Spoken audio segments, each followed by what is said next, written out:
3 दिने मासु पकाउनु अल्छी लाग्नेलाई मासुको अचार।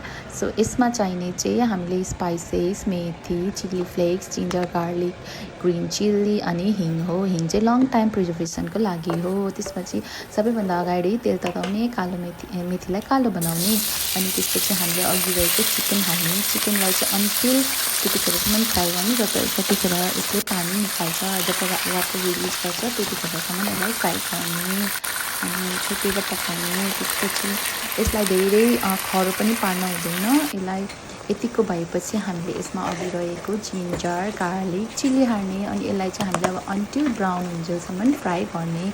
धेरै करक्क पनि पार्नु हुँदैन किनकि धेरै साह्रो हुन्छ खाने बेला। यतिको भयो भने त भइहाल्यो। त्यसपछि अब हामीले स्पाइसीहरू एड गर्ने, टर्मरिक, सल्ट, आफूलाई कतिको सल्ट खान मन लाग्छ त्यही अनुसार। अनि त्यसपछि हामीले यसमा हाल्ने हो चाहिने मसलाहरू। जिरा चाहिँ सुरुमै हाल्न हुँदैन किनकि डढ्छ, सो अलिक पछि हाल्दा हुन्छ। अनि यो चिली फ्लेक्स, यो चिली फ्लेक्स चाहिँ मैले आफै बनाएको हो घरमा।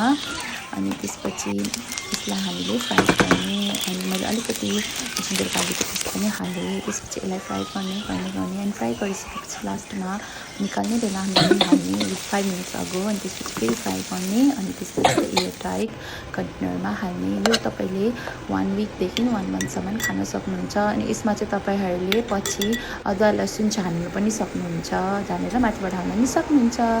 Not finish yet. अनि यसलाई त मैले दाल भातसँग भोलिपल्ट खाँदाखेरि यति मिठो भएको थियो, यु कान्ट बिलिभ।